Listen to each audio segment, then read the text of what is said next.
Hello students, कैसे हैं आप लोग। उम्मीद करता हूँ आप अच्छे होंगे और अपनी तैयारी निरंतर कर रहे होंगे। बच्चों, मैं आज आपके लिए एक मॉडल पेपर लेकर के आया हूँ। ये मैंने खुद से बनाया है और इसमें सारे क्वेश्चन ऐसे हैं जो आपके बोर्ड्स में आने के पूरे पूरे चांस हैं उनके। और इसी पैटर्न पर आपका पेपर भी बनता है, ठीक है ना। तो आप इसको अच्छे से करिए, मैं आपको कराता हूँ। निश्चित ही ये आपको बहुत हेल्प करेगा आपकी तैयारी में, ठीक है ना। चलिए शुरू करते हैं। देखिए, पहला क्वेश्चन आपका बहुविकल्प है। यदि y equal to log log x हो तो dy बाई डी एक्स का मान क्या होगा। चलिए इसको सॉल्व करते हैं ना। पहला क्वेश्चन क्या है, आपके पास क्या है, y equals to log log x. इसका डिफरेंशिएशन करना है। सबसे पहले आपको पता होना चाहिए कि लॉग का डिफरेंशिएशन होता क्या है ना। D by D x of log x क्या होता है, सबसे पहले वही मैं आपको बताऊंगा। D by D x of log x जो होता है वो होता है 1/x, ठीक है ना। तो इसका हम यहां पर यूज करेंगे। अब देखिए, जब इसका मैं डिफरेंशिएशन करूंगा तो मैं ऐसे लिखूंगा DW/2x differentiate with respect to x, या आप ऐसे भी लिख सकते हैं x के सापेक्ष अवकलन करने पर, ठीक है। अवकलन क्या होगा इस y का, y के आगे डी बाई डी एक्स लगा देंगे तो ये तो बन जाएगा D Y by D X, क्योंकि हमें D Y by D X ही निकालना है। और इधर भी जब हम डी बाई डी एक्स लगाएंगे तो हमें इसका पूरे का डिफरेंशिएशन करना पड़ेगा। D by D x of, देखो लिखना आपको नहीं है ये, क्योंकि ये बहुविकल्प है, सिर्फ आपको तो टिक लगाना है, ठीक है ना। ये मैं बस आपको करके बता रहा हूं। अब इस वाले लॉग का तो हमें पता है डिफरेंशिएशन क्या होगा, 1/x, यानी कि लॉग के आगे यहां पर जो भी संख्या होगी या जो भी फंक्शन होगा वो 1 अपॉन में आ जाएगा। तो इस लॉग के आगे ये पूरा ब्रैकेट है ना। अब ये पूरा ब्रैकेट 1 अपॉन में आ जाएगा, 1 अपॉन ये वाला लॉग एक्स आ जाएगा, ये वाला। लेकिन अगर यहाँ x की जगह कुछ भी और होता है, x की जगह कुछ और चीज होती है, जैसे यहाँ x की जगह log x है, तो उसका हमें दोबारा से डिफरेंशिएशन करना होता है यही मल्टीप्लाई में। तो मल्टीप्लाई में हमें इस वाले log x का दोबारा से करना पड़ेगा। और जब इसका दोबारा से हम डिफरेंशिएशन करेंगे तो वो क्या हो जाएगा, log x का फिर दोबारा से करेंगे तो 1/x हो जाएगा, ठीक है। तो हमारा 1/x और 1/log x ये हमारा आंसर आएगा। तो 1/x और 1/log x ये वाला है, थर्ड ऑप्शन है ना। इसको मैं ऐसे लिख सकता हूँ, ऊपर ऊपर की मल्टीप्लाई कर दूं और नीचे नीचे की मल्टीप्लाई कर दूं तो 1/x log x हो जाएगा, जो कि हमारा थर्ड ऑप्शन सही है, ठीक है ना। चलिए आगे चलते हैं, उम्मीद करता हूं आप ये समझ गए होंगे। ख क्वेश्चन पर चलते हैं। ख क्वेश्चन क्या कहता है, यदि हमारे पास पी भी दे रखा है, P of A intersection B दे रखा है, तब P of A over B निकालना है। तो इसका मैं फॉर्मूला आपको बता देता हूं, इस पे एक क्वेश्चन आपका पेपर में जरूर आपको मिलेगा। सशर्त प्रायिकता का फॉर्मूला है ये।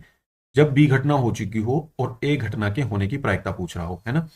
तो यहाँ पे फॉर्मूला होता है प्रायिकता ऑफ ए इंटरसेक्शन बी की प्रायिकता, probability of A intersection B, और अपॉन प्रोबेबिलिटी ऑफ बी।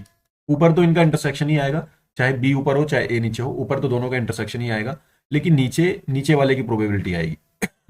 समझ में आई ना। तो यहां पर हमारे पास P of A intersection B कितना है, 0.32 है, और पी ऑफ बी कितना है अपने पास, 0.5 है। अब दोनों में पॉइंट के बाद दो अंक हैं और इसमें एक ही अंक है, तो इसको भी दो कर लो, पॉइंट से पॉइंट अब कैंसिल आउट हो जाएगी। दो से डिवाइड करेंगे, 16 दूनी 32 होते हैं और 25 दूनी 50 होते हैं, और तो नहीं कटेगा, तो 16/25 हमारा आंसर आ जाएगा। 16/25 कौन सा ऑप्शन है आपका, सेकंड ऑप्शन, ठीक है ना। ये आपका आंसर आ जाएगा, बहुत आसान क्वेश्चन है। चलिए आगे चलते हैं नेक्स्ट, गया क्वेश्चन पर। गया क्वेश्चन क्या कह रहा है, कोस इनवर्स -1/2 का मुख्य मान बताओ। Cos inverse -1/2। अब देखो, आप ये जानते होंगे कि माइनस तो बाहर निकल नहीं सकते कोस इनवर्स से हम, तो माइनस को अंदर ही एडजस्ट करना पड़ेगा। तो हम कैसे लिखेंगे, कोस इनवर्स, पहले तो देखो 1/2 कोस में किसकी वैल्यू होती है, 1/2 कोस में होती है कोस 60 की वैल्यू, यानी कि कोस π/3 की वैल्यू। अब ये माइनस अंदर अरेंज करना है। अब यहाँ पे देखो कौन से क्वाड्रेंट में कोस निगेटिव होता है, भाई इसमें पॉजिटिव है कोस, इसमें भी पॉजिटिव है, इन दो में निगेटिव है ना। पहले यहीं पे ट्राई करो, 180 माइनस करके देखो, क्योंकि हमें चेंज भी नहीं करना है इसको, है ना। तो 180 माइनस लिख करके देखो इसको। तो यहाँ पे अगर मैं ऐसे लिख दूं cos 180 माइनस थीटा, इसी का ये वाला थीटा जू का तू, इस ब्रैकेट वाले अंदर वाले को सॉल्व करके देखो क्या यही आ रहा है क्या ऊपर, cos 180 minus theta. cos 180 minus theta क्या होता है, cos 180 माइनस थीटा क्या होता है, माइनस के cos थीटा होता है। पाई 180 माइनस थीटा कौन सा कोडेंट है? Second quadrant. सेकंड कोडेंट में कोस नेगेटिव है तो नेगेटिव आ जाएगा, और चेंज होगा नहीं क्योंकि 180 है, तो माइनस के कोस थीटा ही आना है। तो माइनस के कोस थीटा ही तो है ऊपर, यानी कि ये माइनस अरेंज हो गया। अब यहाँ से कोस ये हटेगा, और यहाँ पे क्या मिलेगा मुझे? इसको सॉल्व कर दो, 3 pi minus pi 2 pi by 3 आ जाएगा। जब इसका एलसीएम लेकर के सॉल्व करेंगे, 3 पाई माइनस पाई अपॉन 3, और ये हो जाएगा 2 पाई अपॉन 3, यानी कि ये आपका हो जाएगा थर्ड ऑप्शन। थर्ड ऑप्शन आपका बिल्कुल ठीक हो जाएगा, ठीक है ना। चलिए आगे चलते हैं। यदि ए ये है, बी ये है, तब ए प्लस बी का मोड लेना है। मोड मतलब यहाँ पर मैग्नीट्यूड लेना है ना, तो मैग्नीट्यूड फाइंड करेंगे। तो ये आपका यह क्वेश्चन है ना। तो सबसे पहले मैं ए प्लस बी निकाल देता हूँ, है ना, ए प्लस बी, फिर उसका मैग्नीट्यूड निकालेंगे, परिमाण निकालेंगे। तो ए प्लस बी क्या होगा? देखो, आई को 2i में जोड़ना है, जबकि ये माइनस 2i है, तो आई माइनस 2i हो जाएगा। कितना हो जाएगा? आई माइनस 2i, माइनस आई मिलेगा, माइनस आई कैप, फिर माइनस 2j और प्लस 4j, तो प्लस के 2j कैप मिलेगा, है ना, और के कैप और प्लस के 5k कैप, 5 और 1 6k कैप हो जाएंगे, है ना। ये हो गया आपके पास, ठीक है। अब इसका मैग्नीट्यूड आपको निकालना है, ठीक है। इसका मैग्नीट्यूड अब हम जब निकालेंगे तो मैग्नीट्यूड में क्या आता है? आई का जो मल्टीपल है उसका स्क्वायर कर दो, जे का मल्टीपल का स्क्वायर कर दो, के मल्टीपल का स्क्वायर कर दो, सबको लिख दो, सबको लिख दो। क्या आ जाएगा? अंडर रूट 1 प्लस 4 प्लस 36, 36 4 40 और 1 43, तो ये आ जाएगा अंडर रूट में 41। तो ये आपका कौन सा ऑप्शन है? फोर्थ ऑप्शन आपका सही हो जाएगा, ठीक है ना। आगे चलते हैं लास्ट क्वेश्चन पर। समुच्चय n में r जो दिया है उसने, ये देखो, उसने ये दिया है कि x कोमा वाई आएगा, x कोमा वाई टाइप का एलिमेंट उसमें पड़े हैं रिलेशन में, और कैसा रिलेशन है? x plus 2y equals to 8 है, ठीक है। और द्वारा प्रदत्त संबंध r का परिसर निम्न में से कौन सा है? परिसर हमें लिखना है, परिसर यानी कि y की वैल्यू जो आएगी, ठीक है ना, x की वैल्यू आप कुछ भी रखोगे, y की वैल्यू जो आएगी वो क्या होगी वो हमें देखना है। तो देखिए, यहां से मैं एक तो पहले तो y की वैल्यू निकाल लेता हूं, 2y equals to 8 minus x, और y equal to 8 minus x by 2। बारी बारी हम वैल्यू रखते हैं। चलो, x की वैल्यू मैंने 1 रखी, नेचुरल नंबर 1 से शुरू होंगे, 1 रखी मैंने यहाँ पर, तो y इक्वल टू 8 में से 1 गया 7, 7/2 आ गया, ठीक है। फिर x इक्वल टू मैंने 2 रखा, तो y इक्वल टू कितना आ गया? 8 माइनस 2, 8 में से 2 गया 6, 6/2 आ गया, 6/2 का मतलब 3 आ गया, ठीक है। x इक्वल टू मैंने 3 रखा, 3 रखा तो 8 में से 3 गए 5 मिले, और 5/2 आ गया, तो y की वैल्यू 5/2 आ गई। अब x की वैल्यू मैंने 4 रखी, तो 8 में से 4 गए 2 मिले, सॉरी 8 में से 4 गए 4, और 4/2 तो 2 मिला, y इक्वल्स टू 2 मिल गया। अब क्या 5 रख दो क्या? 8 में से 5 गए 3 मिलेंगे, जी रख लो कोई बात नहीं। x की वैल्यू मैंने 5 रख दी, तो y की वैल्यू मुझे कितनी मिली? 8 में से 5 गए 3, 3/2 मिल गया। चलो, x की वैल्यू मैंने 6 रख दी, तो y की वैल्यू कितनी मिली? 8 में से 6 गए 2, 2/2 1 मिल गया। वैसे अगर देखा जाए, ये जो y की वैल्यू है ये ही परिसर में आएंगी सारी, लेकिन यहाँ पर ऐसा कोई भी हमारे पास ऑप्शन नहीं है, ठीक है ना, ऐसा एक भी ऑप्शन नहीं है। तो यहाँ तो हम इसको पहले ही ऑप्शन से मना कर देते चाहे तो, लेकिन फिर भी हमने 4-5 वैल्यू निकाल ली ताकि और कंफर्म हो जाए। अब देखो, अगर मैं यहाँ पे वैसे तो एक वैल्यू 7 भी रख सकता हूँ और 8 भी रख सकता हूँ, 8 नहीं रखूंगा मैं, है ना, 8 नहीं रखूंगा मैं, क्योंकि समुच्चय n में उसने कहा था, तो y की वैल्यू हमें n में नहीं मिल रही, तो हमें ये तो लेना नहीं है ना। हमें जो जो वैल्यू y की n में नहीं मिल रही, क्योंकि ये तो n में है ही नहीं, नॉट बिलोंगिंग टू n, तो ये भी नहीं लेंगे, ये भी नहीं लेंगे, और ये वाली भी नहीं लेंगे, ठीक है ना। इनको कट कर देंगे, ये भी और ये भी, सिर्फ ये वाली वैल्यू लेंगे। 3 आएगा, 2 आएगा, 1 आएगा, और फिर 7 रखेंगे तो 1/2 वो भी नहीं लेंगे, 8 रखेंगे तो 0 0 भी नहीं आने का n में, है ना। तो बस ये वैल्यू मिली 3 2 1, क्या n में है 3 2 1? नहीं है, तो आपका ऑप्शन आ जाएगा फोर्थ, नन ऑफ दीज, है ना। फोर्थ आ जाएगा none of these, none of these, इनमें से कोई नहीं, ठीक है ना। उम्मीद करता हूं आप ये समझ गए होंगे। इस पूरे पेपर की पीडीएफ मैं आपको टेलीग्राम ग्रुप में दे दूंगा, वहां से आप ले लेना, ठीक है ना। पेपर की अलग दे दूंगा, सॉल्यूशन की अलग दे दूंगा। चलिए, टेलीग्राम ग्रुप की लिंक डिस्क्रिप्शन में होगी, ठीक है।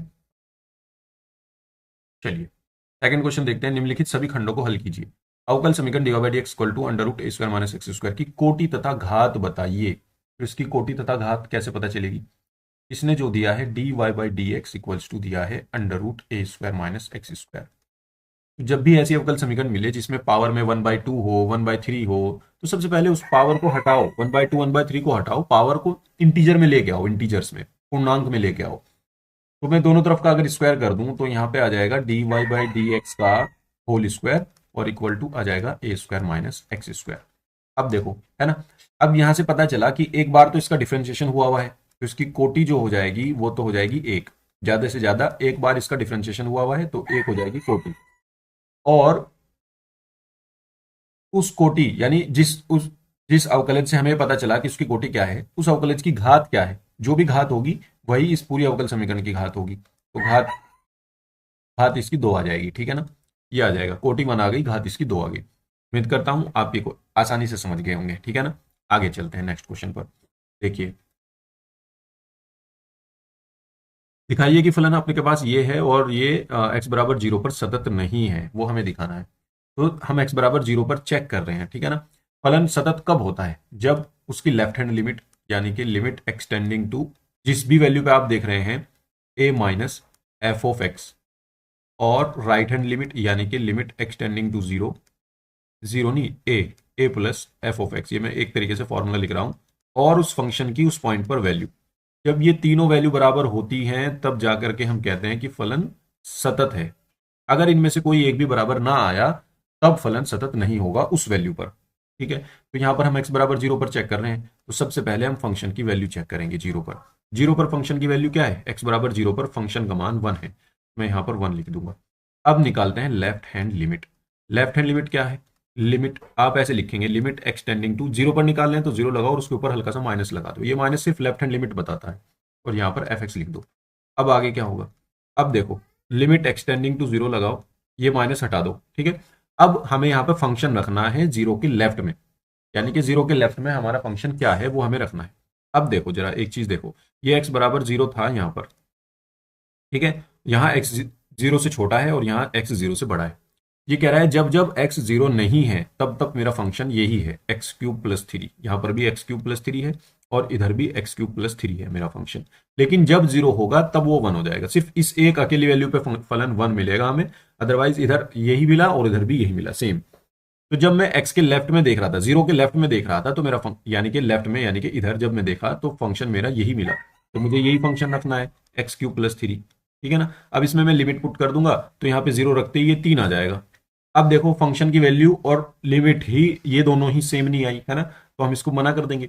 अगर आप थोड़ा सा इसको और बड़ा करना चाहते हैं तो लेफ्ट हैंड लिमिट भी निकाल लीजिए, ठीक है ना। Limit extends to zero, plus लगाएंगे इसमें एफ ऑफ एक्स, और इक्वल्स टू क्या आ जाएगा? Limit x tends to zero, यहाँ पे वही फंक्शन भाई, जीरो के प्लस मतलब जीरो में प्लस हो रहा है कुछ, यानी जीरो से बड़ी वैल्यू आएगी, और जीरो से बड़ी वैल्यू में फंक्शन क्या है? एक्स क्यूब प्लस थ्री ही है, तो यहाँ पे रख दिया, इसमें जीरो रखी, लिमिट एक्स की जगह जीरो रख दो, बाकी जो बचा वो आंसर, तो तीन आ गया। तो ये दोनों तो इक्वल हैं, ये दोनों तो इक्वल हैं, लेकिन ये इक्वल नहीं है ना, तो इसका मतलब ये फलन सतत नहीं है। हम यहाँ क्या कहेंगे?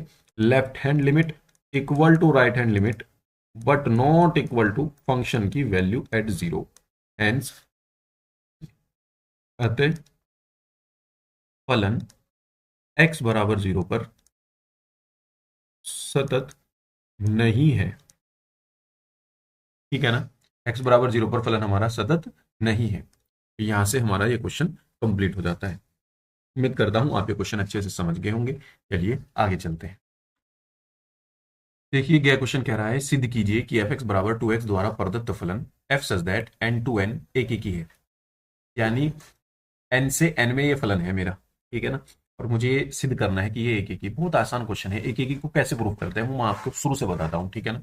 कोई भी फंक्शन इस तरीके से अगर उसने दे रखा हो और उसको एफ एक एक ही प्रूफ करना हो, सबसे पहले आप एक एक ही समझिए क्या है। एक एक ही का मतलब कोई फलन, मान लो आपका यहाँ से यहाँ पे इस, ये डोमेन है हमारा, डोमेन यानी कि प्रांत, और ये हमारा को डोमेन है यानी कि सह प्रांत। यहाँ से इसमें उसकी मैपिंग है, कोई फंक्शन है, ठीक है, और यहाँ पर वैल्यू कुछ पड़ी हैं, जैसे वन टू थ्री पड़ी हैं, ठीक है ना, और यहाँ पे कोई वैल्यू पड़ी है ए बी सी, ठीक है।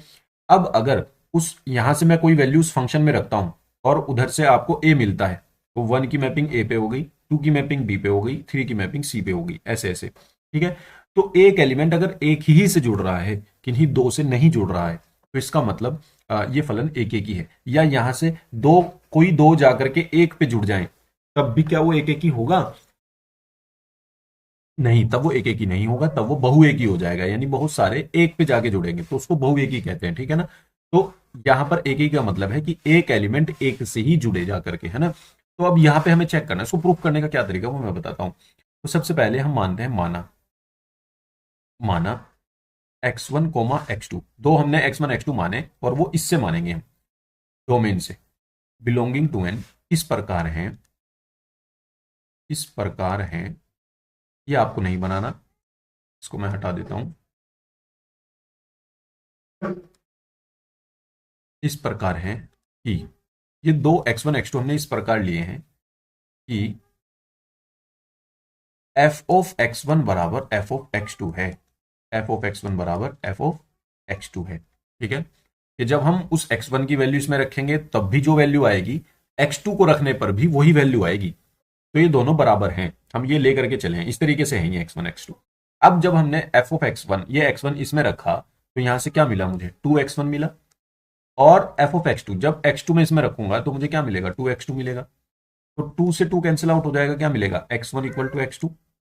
तो अगर ऐसा हो जाए, हम दो x1 x2 ऐसे लेकर के चलें और कि f ऑफ x1 बराबर f ऑफ x2 हो, और फिर सॉल्व करके x1 बराबर x2 आ जाए, तो इसका मतलब फलन एक एक ही है। समझ में आई बात। अगर ये नॉट इक्वल टू होता तो ये फलन एक एक ही नहीं होता, है ना। तो यहां पे हम कहेंगे अतः अतः फलन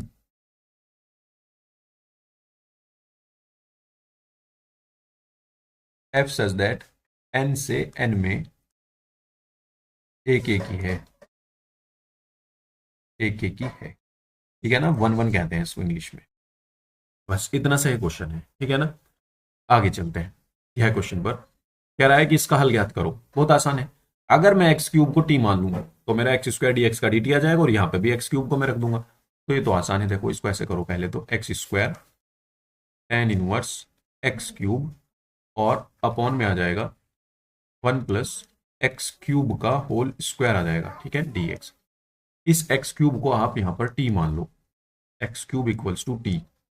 तो जब हम इसका डिफ्रेंशिएशन करेंगे तो 3x square D X D T आ जाएगा। इसका डिफ्रेंशिएशन करना है, एक्स क्यूब का 3x स्क्वायर हो गया और टी का D T by D x हो गया, वो डी एक्स मैंने इधर लिख दिया। ठीक है, अब यहाँ पे मेरे पास एक्स स्क्वायर है और डी एक्स है, ये तीन नहीं है तो मुझे एक्स स्क्वायर डी एक्स ही रखना बस यहाँ पर। ये तीन D T by D T के अपॉन में ले जाओ। अब यहाँ पे वैल्यू पुटअप करो सारी, देखो भाई ये एक्स स्क्वायर और ये डी एक्स, इसकी जगह तो हमने लिख दिया D T by three, D T upon में जो तीन है वो मैं लिख देता हूँ बाहर को, क्योंकि टेन इनवर्स जो का तू रहेगा ये टेन इनवर्स। अब इस एक्स क्यूब की जगह मैं लिख देता हूं टी, ठीक है, और वन अपॉन में आ जाएगा 1 प्लस टी स्क्वायर, क्या आ जाएगा 1 प्लस टी स्क्वायर। समझ में आया इतना, एक्स क्यूब की जगह मैंने टी रख दिया। अब देखो यहां से हमारा ये फंक्शन आ गया। अब एक चीज और है, अगर आप ये देखें कि अगर मैं टेन इनवर्स को टी मान लूं तो यहां पर 1 plus T square 1 plus T square D T, ये इसका डिफ्रेंशिएशन आ जाएगा। एक और बार आप इसको टी मान सकते हैं, ठीक है। तो हमने यहाँ पे क्या किया, दोबारा से लेट किया और हम कह रहे हैं कि हमने टेन इनवर्स टी को हमने क्या मान लिया, यू मान लिया, ठीक है। तो टेन इनवर्स टी का जब डिफ्रेंशिएशन करेंगे तो आएगा 1 प्लस टी स्क्वायर, और यू का आएगा D T D you upon d T, क्योंकि टी के रिस्पेक्ट में हम कर रहे हैं ना। तो डी यू यहीं पर रहने दिया और डी टी इधर भेज दिया। अब देखो यहां पर क्या क्या हम सब्स्टिट्यूट करेंगे, 1/3 तो जू का तो बाहर ही रहा, इंटीग्रेशन। यहां देखो टेन इनवर्स इसकी जगह मैंने यू रख दिया, सॉरी टेन इनवर्स टी की जगह यू रख दिया मैंने, तो यू रख दिया, और 1/1 plus T square into D T, इसका आ जाएगा डी यू, तो ये आ गया डी यू, यानी कि बस यही बचा। तो 1/3 यू का इंटीग्रेशन हो जाएगा यू स्क्वायर बाई टू, ठीक है, और प्लस में आ जाएगा सी। अब यहां से देखो मेरे पास कितना हो गया, 1/6 हो गया, 1/6 यू स्क्वायर, यू की वैल्यू रख दो, यू क्या है टेन इनवर्स टी, तो ये आ जाएगा टेन इनवर्स टी की पावर स्क्वायर प्लस में सी। अब टी भी तो नहीं था अपने पास, क्वेश्चन में तो एक्स था ना, तो उसको और सब्स्टिट्यूट करो, टेन इनवर्स टी की जगह रख दिया हमने एक्स क्यूब यहां से, है ना, तो ये आ जाएगा एक्स क्यूब का स्क्वायर और प्लस में आ जाएगा सी। ये आपका आंसर हो जाएगा। उम्मीद करता हूं आप ये क्वेश्चन समझ गए होंगे। चलिए आगे चलते हैं नेक्स्ट क्वेश्चन पर। देखिए नेक्स्ट क्वेश्चन क्या कह रहा है, एक थैले में 5 लाल 3 काली गेंदें हैं, एक यादृच्छिक निकाली गई गेंद काली होने की प्रायिकता बताओ। कितना आसान क्वेश्चन है। सबसे पहले हम कुछ लिख देते हैं ना, थोड़ी सी हिंदी लिख देते हैं ताकि क्वेश्चन सही सा हो जाए। तो हम यहाँ पे लिखेंगे लाल गेंदों की संख्या। लाल गेंदों की संख्या, लाल गेंदों की संख्या कितनी है? 5। इसको मैं थोड़ा सा कर लेता हूँ। लाल गेंदों की संख्या हमने लिख ली। अब लिखेंगे काली गेंदों की संख्या। अरे ये ज्यादा पतला हो गया। काली गेंदों की संख्या, काली गेंदों की संख्या कितनी है? 3, है ना? उतना ही ठीक है। अब देखो कुल गेंदों की संख्या भी लिख लो। कुल कुल गेंदों की संख्या, कुल गेंदों की संख्या कितनी है? 5 + 3 = 8। ठीक है। अब हमें निकालना है निकाली गई गेंद काली होने की प्रायिकता। तो यहां पर निकाली गई गेंद, निकाली गई गेंद, निकाली गई गेंद काली होने की प्रायिकता, काली होने की प्रायिकता बराबर कितनी है? काली गेंद अपने फेवर में कितनी है? अनुकूल परिणाम बटे कुल परिणाम, ये प्रायिकता का फॉर्मूला होता है।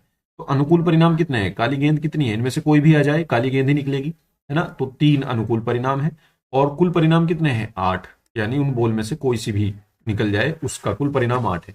तो 3/8 इसका आंसर होगा। ठीक है ना? उम्मीद करता हूं आप ये समझ गए होंगे। आप चाहें तो पहले फॉर्मूला लिख दो, मतलब कि कुल परिणाम, अनुकूल परिणाम बटे कुल परिणाम, है ना? Favourable outcome upon total outcome. और फिर उसके बाद लिख दो 3/8। चलिए आगे चलते हैं। कह रहा है निम्नलिखित सभी खंडों को हल करो। और ये जो तीसरा क्वेश्चन है, मेरे ख्याल से इसमें जो है तीसरा क्वेश्चन है ना ये। हम्म, ये 1-1 नंबर के हैं, ये 2-2 नंबर के हैं। नहीं, हाँ ये भी 2-2 नंबर के हैं, और ये भी 2-2 नंबर के ही हैं तीसरे में। तो यहां पर आ जाते हैं हम। देखो x बराबर साइन वाई है, तो सिद्ध करो ये होगा। मेरे ख्याल से ये दूसरे में 1-1 नंबर के हैं और तीसरे में 2-2 नंबर के, है ना? चलो देखो, इसने दिया x बराबर साइन वाई, तो सिद्ध करो ये होगा। तो ठीक है, कोई दिक्कत नहीं। तो यहां पे उसने दिया है, यहां पर हम इसका सॉल्यूशन लेके चलते हैं। x बराबर साइन वाई, अब यहां से नहीं करना हमें इसको, पहले इसको ऐसे करना है, साइन इनवर्स इधर ले जाओ। ये हो जाएगा sine inverse x equal to y, है ना? यानी कि y equal to sine inverse x। ठीक है। अब करो इसका डिफरेंशिएशन, DW/2x। y का करेंगे तो ये हो जाएगा dy/dx equal to sine inverse x का क्या होगा? 1/√1 - अब इसके बाद हमें इसको ना इधर मल्टीप्लाई कर देनी है। यहाँ जो भी ऐसी हमें बनानी होती है अवकल समीकरण, तो जब भी डिफरेंशिएशन करने के बाद ऐसे नीचे में आए डिनोमिनेटर में, हर में, तो उस हर की मल्टीप्लाई इधर करनी है हमें। तो पहले इसकी मल्टीप्लाई इधर करो। जब इसकी मल्टीप्लाई इधर करूंगा तो ये हो जाएगा √1 - x² multiply dy/dx equals to, यहाँ पे 1 बचेगा। अब इसको डिफरेंशिएशन करते हैं दोबारा, DW/2x अगेन। तो ये कितना हो जाएगा? देखो दो फंक्शन है, एक फंक्शन आपके पास ये है और एक फंक्शन आपके पास ये है। तो पहला फंक्शन जू का तू √1 - x², दूसरे का करेंगे तो d2y/dx² हो जाएगा, प्लस दूसरा जू का तू रहेगा dy/dx। पहले का करेंगे तो अंडर रूट का होता है 1/2√x, है ना? तो 1/2 रूट ये जू का तू रहेगा, और इस रूट के अंदर जो है इसका दोबारा करेंगे तो माइनस में 2x आएगा, और इक्वल्स टू ये 1 है, 1 का हो जाएगा 0। तो इस 2 से ये 2 कैंसिल आउट हो गया। रूट की यहाँ पे मल्टीप्लाई होगी, जब इधर क्रॉस मल्टीप्लाई करेंगे तो ये हो एलसीएम लेकर के, तो 1 - x² हो जाएगा, रूट हट जाएगा, और d2y/dx² आ जाएगा। फिर ये प्लस माइनस माइनस रहेगा और x इंटू dy/dx रहेगा, और इक्वल्स टू में 0, और पूरे के अपॉन में ये आ जाएगा √1 - x², और वो उसको 0 में पहुंचा देंगे, इधर 0 हो जाएगा। अब इसको इधर पहुंचा दो, तो ये मिला 1 - x² into d2y/dx² equals to x into dy/dx। ठीक है। यहां से हमारा ये प्रूफ हो जाएगा, ये हमारा प्रूव हो जाएगा। ठीक है ना, उम्मीद करता हूं आप ये समझ गए होंगे। देखिए सेम है ना। चलिए आगे चलते हैं नेक्स्ट क्वेश्चन पर। नेक्स्ट क्वेश्चन क्या कह रहा है कि यदि ए बी सी मात्रक सदिश हों और A plus B plus C zero हो तो A dot B dot C dot A का मान ज्ञात करो। तो इसका मान ज्ञात करना है। तो देखिए एक आसान तरीका इसका मैं बताता हूं इसको कैसे करना है। तो सबसे पहले ये लेके चलो वी हैव, यहां ए प्लस बी प्लस सी का होल स्क्वायर क्या होता है, होता है ए स्क्वायर। तो जब आप ए स्क्वायर लिखोगे तो उसको ऐसे लिखना पड़ेगा आपको। जब बी स्क्वायर लिखोगे उसको ऐसे लिखना पड़ेगा। जब सी स्क्वायर लिखोगे तो उसको ऐसे लिख सकते हो।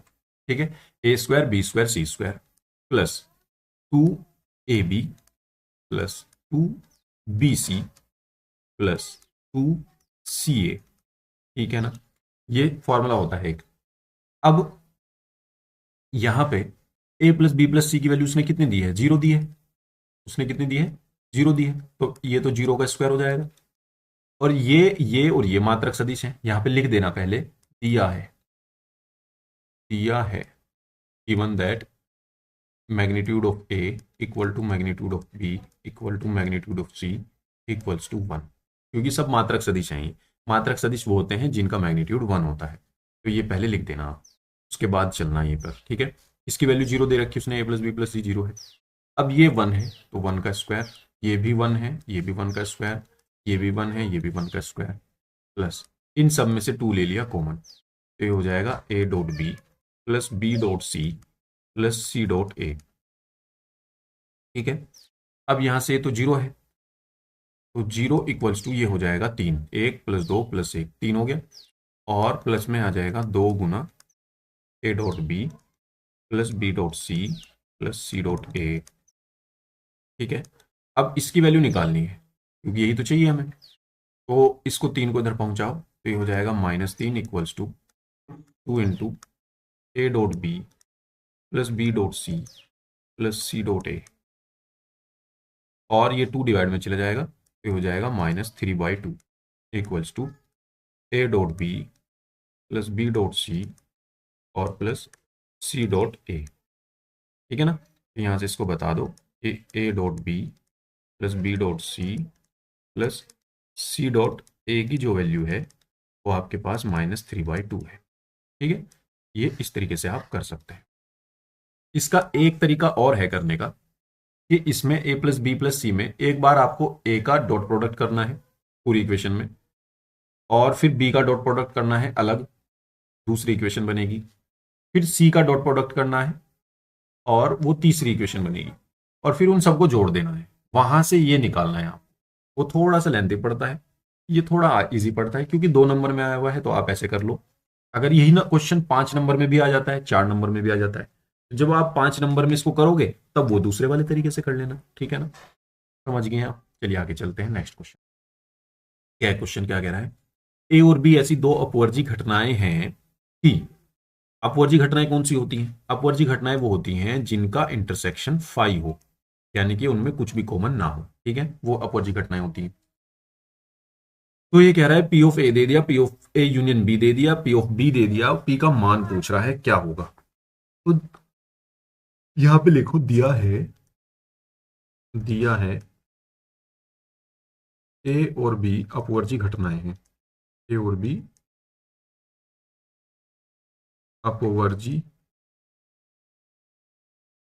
घटनाएं हैं। तो अगर ए और बी अपवर्जी घटनाएं हैं तो हम क्या लिख सकते हैं, हम ये लिख सकते हैं कि दैट इज, अथवा ए इंटरसेक्शन बी जो होगा वो 5 होगा। अगर इसकी प्रोबेबिलिटी आप निकालने जाओगे तो हमेशा 0 आएगी, ध्यान रखना। क्यों, क्योंकि इसके अंदर कोई एलिमेंट ही नहीं है, तो अनुकूल परिणाम 0 है। जब अनुकूल परिणाम ऊपर हम 0 रखेंगे तो नीचे चाहे कुछ भी हो 0 ही आना है। ठीक है ना, तो अनुकूल परिणाम तो 0 से ज्यादा ही होंगे ना, तो कुछ तो होंगे अनुकूल परिणाम। तो 0 के अपॉन में कुछ भी हो तो 0 ही आता है, तो इस वजह से ये 0 हो जाता है। इसको ध्यान रखना, आपको परस्पर अपवर्जी घटनाएं जब भी होंगी तो ए इंटरसेक्शन बी की जो प्रायिकता होगी वो 0 आएगी। ठीक है, दूसरा उसने ये दिया है, दूसरा उसने ये दिया है कि पी ऑफ ए जो है आपके पास वो भी 1/2 है, और P of A union B जो है आपके पास वो 3/5 है, और पी ऑफ बी जो है वो पी है, यही निकालना है आपको। नाउ वी नो दैट, हम जानते हैं एक फॉर्मूला आपको याद होगा, ये वाला, कि P of A union B equals to P of A plus P of B minus P of A intersection B. यही फॉर्मूला 11वीं में है, पहले चैप्टर में। वहां पे नंबर ऑफ एलिमेंट है, number of element, number of element, number of element. यहाँ पे प्रोडक्ट है, ठीक है ना। तो यहाँ पे हम कैसे करेंगे, P of A union B की वैल्यू दे रखी है 3/5 रख दो, पी ऑफ ए की वैल्यू है 1/2 रख दो, पी ऑफ बी की वैल्यू पी है और माइनस इसकी वैल्यू 0 है। तो 1/2 इधर आएगा तो 3/5 माइनस 1/2 इक्वल्स टू पी। तो ये 3 2 6 माइनस 5 डिवाइड बाई 10, 5 2 10 एलसीएम लेकर के, और इक्वल टू पी। 6 में से 5 गया है कि 1/10, तो यहाँ से पी की वैल्यू जो आ जाएगी वो 1/10 आ जाएगी। ये हमारा आंसर हो जाएगा। उम्मीद करता हूँ आप ये क्वेश्चन समझ गए होंगे। आसान क्वेश्चन है, इजी क्वेश्चन है। ऐसे ही पेपर में आसान आसान क्वेश्चन आपके आएंगे, तो आपको ये अच्छे से कर लेने हैं, ठीक है ना। चलिए आगे चलते हैं। सिद्ध कीजिए कि फलन ये जो है आपका आर पर वर्धमान है। अब वर्धमान वाला टॉपिक पढ़ते हैं, वर्धमान ह्रासमान कैसे हम निकालते हैं। सबसे पहले जो भी फंक्शन उन्होंने दिया है वो लिख लेते हैं, ठीक है ना। F of x equals to x cube minus 3x² plus 4x, ये उन्होंने दिया है। सबसे पहले हमें क्या करना है, डिफ्रेंशिएशन करना है dWr2x, यानी कि differentiate with respect to x, x के सापेक्ष अवकलन करने पर। जब इसका हम अवकलन करेंगे तो एक्स क्यूब हो जाएगा 3x² माइनस एक्स स्क्वायर हो जाएगा 2x, और 3 पहले से है तो 3 दूनी 6x हो जाएगा, और प्लस में आ जाएगा 4, प्लस में 4 आ जाएगा, ठीक है ना। ये हमारा एफ डैश एक्स आ गया। अब इसको हमें क्या करना है, देखो f dash x equals to, इसको परफेक्ट स्क्वायर बनाने की कोशिश करो, बन जाएगा। सबसे पहले हमें क्या करना होता है, एक्स स्क्वायर का जो भी मल्टीपल होता है उसको कॉमन ले लो। 3 हमने कॉमन ले लिया, क्या मिला मुझे, एक्स स्क्वायर माइनस 3 दूनी 6, ये 2x हो गया, और इस 4 को बाहर ही रहने दो, कोई बात नहीं है ना, हमने इसमें से कॉमन लिया है बस। तो 3 इंटू, इसको परफेक्ट स्क्वायर बनाने के लिए मुझे क्या करना होगा, एक्स के मल्टीप्लाई में जो भी है उसका आधा करो। 2/2 का आधा हो गया 1। अब 1 का स्क्वायर मुझे जोड़ना है, 1 का स्क्वायर ही मुझे घटाना है, ठीक है। तो यहाँ पे क्या आएगा, एक्स स्क्वायर प्लस 1 का स्क्वायर मैंने जोड़ दिया माइनस 2x, और माइनस 1 का स्क्वायर ही मैंने घटा दिया, कोई फर्क तो नहीं पड़ा। इससे ये कट जाएगा तो क्वेश्चन वही रहेगा, सेम है ना सॉल्यूशन। तो यहाँ पे क्या होगा, A square plus B square minus 2ab, ये बन जाएगा x माइनस 1 का होल स्क्वायर, और ये बचेगी -1 बचेगा, तो 3 की मल्टीप्लाई -1 में करके बाहर ले आओ, -3 प्लस 4, ठीक है, 3 एकम 3, ये बाहर आ गया। तो यहां से क्या मिला, 3 इंटू एक्स माइनस 1 का होल स्क्वायर, 4 में से 3 गया, 1 मिल गया, है ना। तो ये है मेरा एफ डैश एक्स। अब वर्धमान होने के लिए मुझे एफ डैश एक्स को पॉजिटिव रखना है, तो मैं क्या ये बता सकता हूं कि ये जो मेरा एफ डैश एक्स है ये हमेशा पॉजिटिव ही रहेगा एक्स की हर वैल्यू के लिए। जी हाँ बिल्कुल, हम जानते हैं, we know that, we now that, we now that, हम ये जानते हैं कि किसी भी चीज का स्क्वायर अगर हो तो वो हमेशा ग्रेटर देन इक्वल टू 0 ही रहता है for all values of x. X की हर वैल्यू के लिए यहां पर ये हमेशा पॉजिटिव रहेगा, धनात्मक रहेगा, ग्रेटर देन इक्वल टू 0 रहेगा, चाहे एक्स की कोई भी वैल्यू रख लो आप। निगेटिव आ भी गया क्योंकि स्क्वायर है, उसको पॉजिटिव कर देगा, तो पॉजिटिव ही आना है। अब मुझे इसमें क्या करना होगा, पहले 3 से मल्टीप्लाई करता हूं, 3 से मल्टीप्लाई करी तो दोनों साइड करनी पड़ेगी। अब 0 में 3 से मल्टीप्लाई करूंगा तो 0 ही रहेगा। अब इसमें मुझे 1 भी जोड़ना है, तो दोनों में 1 जोड़ना पड़ेगा, तो 3 इंटू एक्स माइनस 1 का whole square plus 1 greater than equal to +1, ठीक है, इधर भी +1 कर दिया। अब ये पूरा मेरा क्या बन गया, एफ डैश एक्स। तो एफ डैश एक्स मेरा क्या आ गया, ग्रेटर देन इक्वल टू 1 आ गया। तो यहां से अगर देखा जाए एफ डैश एक्स, एक्स की हर वैल्यू के लिए हमेशा पॉजिटिव ही रहेगा भाई, 1 से बड़ा है तो पॉजिटिव ही रहेगा। तो अगर पॉजिटिव ही रहेगा तो इसका मतलब ये वर्धमान है। अगर ये निगेटिव आता तो ये ऋण क्या हो जाता, अगर ये निगेटिव आता तो ये हमारा ह्रासमान हो जाता, ठीक है ना। अतः हम यहाँ पे लिखेंगे, अतः हमारा फलन, अतः फलन, यहाँ पर एक लाइन और लिख दो, यहाँ पे लिख देता हूं, अतः फलन आर में आर में वर्धमान फलन है। आर मतलब रियल नंबर के सेट में है ना, वर्धमान फलन है। ठीक है, ये हमारा प्रूफ होगा। इसको एक तरीके से और भी करते हैं, है ना। हम क्या करते हैं, एफ डैश एक्स को जीरो रख लेते हैं, और जीरो रखने के बाद एक्स की कुछ वैल्यूज आ जाती हैं, जैसे सपोज ए और बी आ गई। अब यहां पर हम क्या निकालते हैं, ये ले लेते हैं ए और बी को हम नंबर लाइन पे ड्रॉ कर लेते हैं, और यहां पर एफ डैश एक्स का चिन्ह देख लेते हैं क्या रहेगा। जस्ट सपोज वो एफ डैश एक्स का चिन्ह सारे इंटरवल में प्लस प्लस प्लस आ गया, तो वो इसमें भी वर्धमान है इंटरवल में, इसमें भी इंटरवल में वर्धमान है, और इस इंटरवल में भी वर्धमान है। ये पॉजिटिव इन्फिनिटी है, ये निगेटिव इन्फिनिटी है। तो जब तीनों में ही वो पॉजिटिव है यानी कि वर्धमान है, तो ये पूरे आर में वर्धमान ही होगा। तो ऐसे भी कर सकते हैं। अब चूंकि वहां पे फैक्टर नहीं बन रहे थे ऐसे बढ़िया वाले, तो इसलिए हमने इसको ऐसे कर दिया, तब भी कोई दिक्कत नहीं है। ठीक है ना, चलिए आगे चलते हैं। कह रहा है कि बिंदु इतने और इतने से होकर जाने वाली रेखा का सदिश समीकरण ज्ञात करो। इसका सदिश समीकरण निकालना है। दो बिंदुओं से होके जा रही है ये, तो दो बिंदुओं से होकर जाने वाली रेखा का समीकरण क्या होगा वो हमें देखना है। ठीक है ना, देखो सबसे पहले मैं यहां पे लिख देता हूं कि बिंदुओं x1 y1 z1 तथा x2 y2 z2 से होकर जाने वाली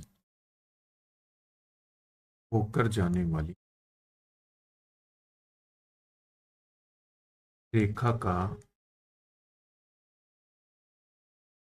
सदिश समीकरण क्या होता है।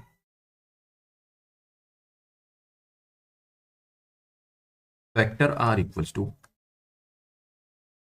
x1 I cap, y1 J cap, z1 K cap plus lambda,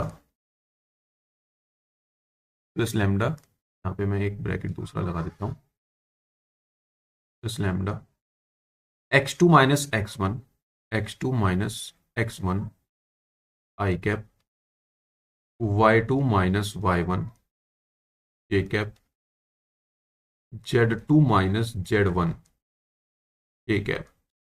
ये है, ठीक है ना, सदिश समीकरण। और ऐसा भी हो सकता है आर वेक्टर इक्वल्स टू, यहां वाले में x1 y1 z1 की जगह x2 y2 z2 भी हो सकता है। दोनों सही हैं, कुछ भी कर सकते हैं आप, है ना, या दोनों भी लिख सकते हैं। प्लस लैम्डा, यहां पर सेम ही आएगा, x2 minus x1 I cap plus y2 minus y1 के cap plus z2 minus z1 K cap. ठीक है, अब यहां से देखिएगा, अब मैंने ये फॉर्मूला लिख दिया। अब मेरे पास x1 y1 z1 तो ये है, और x2 y2 z2 मेरे पास ये है, तो बस डायरेक्ट लिखेंगे। तब अभिष्ट रिक्वायर्ड सदिश समीकरण, अभिष्ट सदिश समीकरण क्या होगा, आर वेक्टर इक्वल्स टू, सबसे पहले तो मैं ये लिख दूंगा माइनस आई कैप, माइनस वन की मल्टीप्लाई कर दी, फिर जीरो जे कैप, वो तो खत्म ही हो जाएगा, प्लस टू के कैप, ये तो पहले वाला हो गया, और प्लस लैम्डा लगा करके इसमें से घटा के लिखो, तीन माइनस माइनस एक, तो तीन प्लस एक चार हो गया, चार आई कैप, फिर चार माइनस जीरो, यानी कि ये भी चार जे कैप आ जाएगा, और प्लस छः माइनस दो, छः में से दो गए चार के कैप, ये भी के ये आ जाएगा। फिर यहाँ से एक तो ये हो गया, या इसके साथ एक और लिख दो, और आर वेक्टर इक्वल्स टू, दूसरे वाले में ये लिखो, थ्री आई कैप प्लस फोर जे कैप प्लस सिक्स के कैप, है ना, और प्लस में लैम्डा लगाओ या म्यू लगा दो, और यहाँ पर वही आएगा, इसमें से घटा घटा करके लिखना है, यानी कि यही बन जाएंगे, चार आई कैप प्लस चार जे कैप और प्लस चार के कैप। ठीक है, ये आपके दो सदिश समीकरण हो जाएंगे, आपका आंसर हो जाएगा। उम्मीद करता हूँ आप ये समझ गए होंगे। आगे चलते हैं नेक्स्ट क्वेश्चन पर। देखिए नेक्स्ट क्वेश्चन हमारा क्या कहता है, कह रहा है कि मान ज्ञात करो 0 to π/2 dx upon 1 plus root 10x, है ना। इसको हम कैसे करेंगे, देखिए ये भी क्वेश्चन बहुत रिपीट होता है इस टाइप का, प्रगुण चार वाला है ये, है ना, जिसको प्रगुण चार से हम करते हैं। तो देखो सबसे पहले हम इसको कैसे करेंगे, इसको पहले मैं माना y मान लेता हूँ उसमें ना, माना i है ये i, I equals to 0 to π/2 dx upon 1 + √10x, ये है आपके पास, ठीक है। अब इसको मैं क्या करता हूं, 10x को साइन अपॉन कोस में चेंज कर लेता हूं, तो आपके पास ये हो जाएगा 1 + √sin x upon cos x, ठीक है। अब ये आई इक्वल्स टू हो जाएगा 0 to π/2, ये cos x root cos x इधर एलसीएम में जाएगा, रूट कोस एक्स इसके साथ पूरे के अपॉन में रूट कोस एक्स आएगा और वो ऊपर चला जाएगा। तो अगर आप देखें इसको सॉल्व करके तो ये आएगा root cos x upon root cos x plus root sine x, यही आएगा, है ना, और मल्टीप्लाई में dx। इसको मुझे बनानी है समीकरण नंबर 1। अब यहां पे लगाता हूं मैं परगुण 4, P4 यानी कि अगर 0 to a आपके पास कोई फंक्शन है dx, तो आप उसको ऐसे लिख सकते हैं, लिमिट 0 से a ही रहेगी, बस x की जगह a माइनस एक्स रख देंगे, तो लिमिट के मान में कोई भी फर्क नहीं आएगा, है ना। तो इस परगुण से हम लिखेंगे अब ये i इक्वल्स टू क्या हो जाएगा, 0 to π/2 अंडर रूट, यहाँ पे मिलेगा आपको cos π/2 minus X divide by, ऐसे ही ये वाला cos π/2 माइनस एक्स, इसके भी ऊपर रूट है, प्लस ऐसे ही यहाँ पर साइन π/2 माइनस एक्स, ठीक है, dx। अब देखो ये क्या हो जाएगा, i इक्वल्स टू 0 to π/2, अगर आप देखें कोस 90 माइनस थीटा, कोस 90 माइनस थीटा क्या होता है, 90 है तो चेंज होगा, और माइनस 90 है तो चेंज होगा, और 90 माइनस है इसलिए फर्स्ट कोऑर्डिनेट है, फर्स्ट कोऑर्डिनेट में सब पॉजिटिव होते हैं, तो ये कोस चला जाएगा साइन में, और साइन चला जाएगा कोस में, है ना, ये भी साइन में आ गया, और ये वाला जो साइन है ये आ जाएगा कोस में, ठीक है, ये dx हो जाएगा। इसको बना लेंगे सेकंड इक्वेशन, पहली इक्वेशन और सेकंड इक्वेशन को ऐड कर देंगे, ठीक है ना। यहाँ पर दूसरा क्वेश्चन है क्योंकि, तो हम एक काम करते हैं, यहाँ पर मैं यही कर देता हूँ, अगले पेज पर हम फिर ये वाला क्वेश्चन सॉल्व कर लेंगे, ठीक है ना। चलिए अब हम क्या करते हैं, समीकरण 1 व 2 को जोड़ देते हैं, समीकरण 1 प्लस समीकरण 2 से, समीकरण 2 से, ठीक है ना। तो जब लेफ्ट हैंड साइड में जोड़ेंगे तो i प्लस आई तो 2i हो जाएगा, और जब राइट हैंड साइड में ही जोड़ेंगे तो 0 to π/2 लिखेंगे, और यहाँ पर आएगा under root cos x divide by under root cos x plus sine x dx, plus ऐसे ही यहाँ पर 0 to π/2 ये वाली लिखेंगे, है ना। तो ये क्या आ जाएगा आपके पास, under root sine X divide by under root sine x plus under root cos x और dx, ठीक है। अब देखो इन दोनों में देखो जरा, 2i इक्वल्स टू, भाई 0 to π/2 इसमें भी है और 0 to π/2 इसमें भी है, तो दोनों में से 0 to π/2 कॉमन ले लो, है ना, एक ही कर लो ना, दोनों का सेम है ना। तो जब एक ही कर देंगे तो यहाँ पे आएगा रूट कोस एक्स अपॉन ये और रूट साइन एक्स अपॉन ये, है ना। तो इनका एलसीएम ले लेंगे हम, root cos x upon root cos x plus sine x, और प्लस में यहाँ पे मिलेगा root sine x upon root sine x plus root cos x dx, ठीक है। अब देखो यहाँ पर अगर देखा जाए डिनोमिनेटर दोनों का सेम है, root sine x plus cos x, root sine x plus cos x, तो जो न्यूमरेटर में है दोनों का वो डायरेक्ट जुड़ेगा। अगर हम एलसीएम की बात करें तो नीचे तो यही आएगा root sine x plus root cos x, और ऊपर वाले भी जुड़ जाएंगे as it is, root cos x plus root sine x.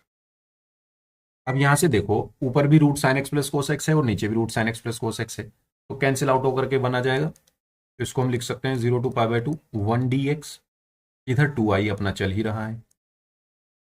अब 1 dx का जो इंटीग्रेशन होगा वो क्या होगा, x, लिमिट आ जाएगी 0 से π/2, ठीक है।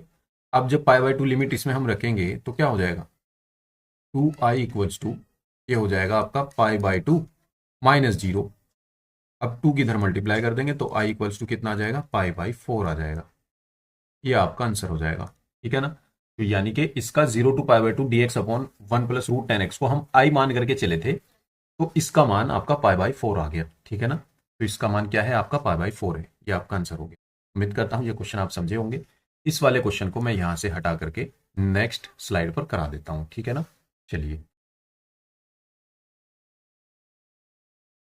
देखिए, कह रहा है कि ए ये है तो सत्यापित करो कि ए डैश ए बराबर आई। सबसे पहले हमें ए डैश निकालना पड़ेगा। तो ए डैश निकालने के लिए हमें क्या जरूरत है, ए डैश निकालने के लिए हमें क्या करना पड़ेगा, हमें इस वाले अवयव का डैश निकालना पड़ेगा। तो ये है आपके पास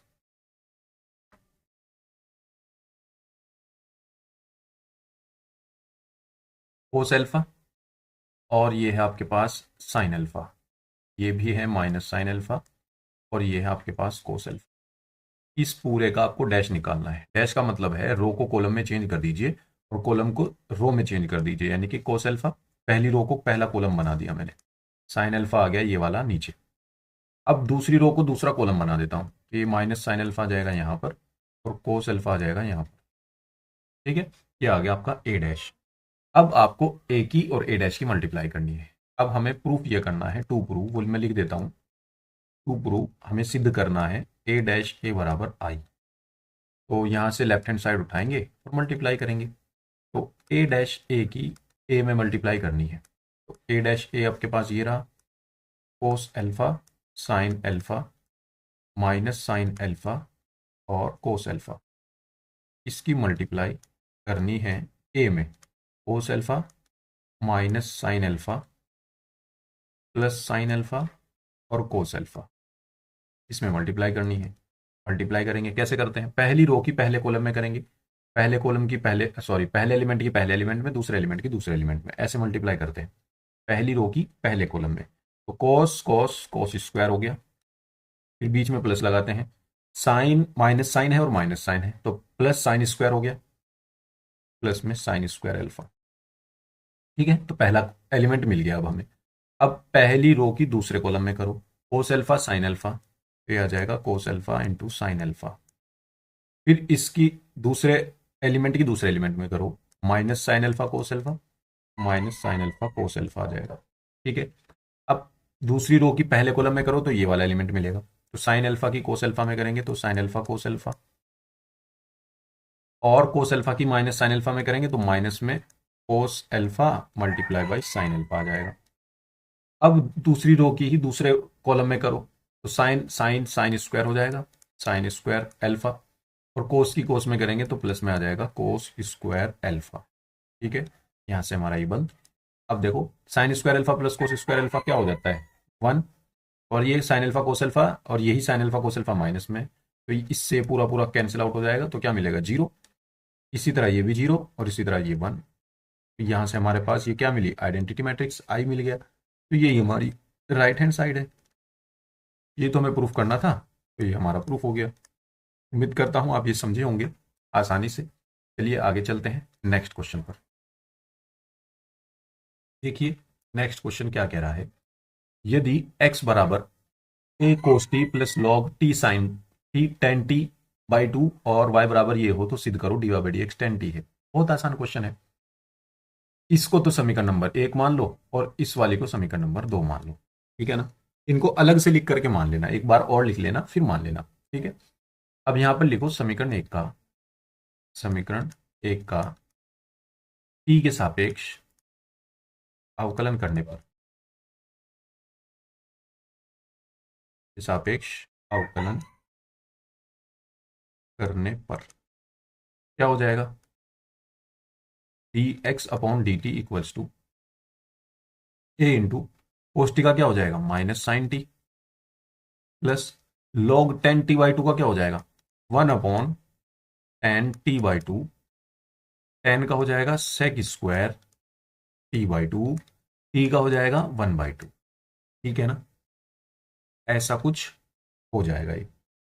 तो अगर देखा जाए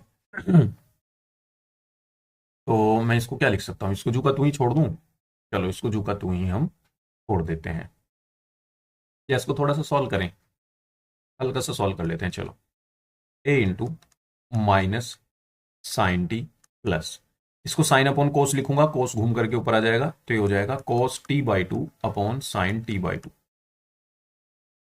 multiply by sec square T by two को लिख सकता हूं 1 upon cos square T by two, और 1/2 तो ये एज इट इज है ही, क्यों का क्यों। अब एक कोस टी बाई टू, एक तो कट जाएगा, नीचे क्या मिलेगा 2 sin t/2 cos t/2, इसको जू का तू रख लो, ये आ जाएगा आपके पास a into -sin t plus 1/2 sin t/2 cos t/2। अगर देखा जाए 2 sin t/2 cos t/2, ये फॉर्मूला किसका बन गया, sin t का, तो इसको तो मैं डायरेक्ट sin t ही लिख देता हूं ना, इसको तो हम डायरेक्ट 1/sin t लिख देते हैं, ठीक है ना। क्योंकि देखो एक फॉर्मूला होता है हमारे पास sin 2a का, वो होता है 2 sin a cos a, ठीक है। लेकिन अगर ये हाफ एंगल फॉर्मूला बनाएं, ये 2 यहां से हटा दें, तो sin a इक्वल्स टू ये बन जाता है 2 sin a/2 multiply cos a/2, है ना। तो ये जो बाद वाला फॉर्मूला है ये हमने यूज किया यहाँ पर, 2 sin a/2 cos a/2 को हमने sin a लिख दिया, sin a लिख दिया, ठीक है ना, sin t है ये। अब यहाँ पे मुझे ये मिला, ठीक है। अब इसको मैं एक काम और करता हूँ, a इंटू इसकी मल्टीप्लाई यहाँ करो, माइनस में कितना हो जाएगा sin² t और प्लस में 1 में sin t, ठीक है। तो ये 1 - sin² t बना ऊपर वाला, ऊपर वाला 1 - sin² t को हम लिख सकते हैं cos²t, और अपॉन में आ जाएगा हमारा sin t। बस इसको यहीं पर रखेंगे और इसको बना लेंगे हम समीकरण नंबर 3, ठीक है। दूसरे वाले का डिफरेंशिएशन, इस क्वेश्चन को हम अगले पेज पर कर देंगे। अब देखो समीकरण 2 का dwr2x dwr2t ऑफ इक्वेशन 2 का करेंगे, तो ये हो जाएगा dy/dt equals to, A common constant है, साइन टी का हो जाएगा cos t, बस, ठीक है ना। इसको बना लेंगे हम समीकरण नंबर 4। अब हमें चाहिए dy/dx, तो समीकरण 4 को समीकरण 3 से डिवाइड करना पड़ेगा। यहाँ पे लिखो समीकरण 4 डिवाइड बाई समीकरण 3, ठीक है ना। तो ये हो जाएगा dy/dt divides by dy/dx, dx नहीं सॉरी dx/dt, गलत लिख दिया, dx/dt इक्वल्स टू dy/dt क्या है मेरे पास, a cos t upon dx/dt क्या है, ये रहा a into cos² t upon sin t, ठीक है ना। ये sin t घूम करके ऊपर चला जाएगा, मिलेगा क्या a cos t upon a cos² t और मल्टीप्लाई में ऊपर sin t आ जाएगा। अब a से a cancel out, cos t से cos t खत्म, क्या मिलेगा sin t upon cos t, और यहाँ dt से dt खत्म, तो ये आ जाएगा dy/dx equals to sin t upon cos t tan t आ जाएगा। और ये हमारा प्रूव हो गया जो हमें प्रूव करना था, ठीक है ना। देखो यही प्रूव करना था, है ना, dy/dx equal to tan t। उम्मीद करता हूँ आप ही समझ गए होंगे। चलिए आगे चलते हैं नेक्स्ट क्वेश्चन पर। देखिए हमें यहाँ पर ये निकालना है वक्र x²/25 y²/9 से घिरे भाग का क्षेत्रफल हमें निकालना है, ठीक है ना। तो सबसे पहले हमें पता होना चाहिए ये वक्र है किस चीज का, है ना। तो आप सब जानते हैं ये वक्र जो है दीर्घवृत्त का वक्र है, जो कि एक्स अक्ष के अनुदिश बना हुआ है ना। तो यहाँ पे मैं लिख देता हूं दिया गया वक्र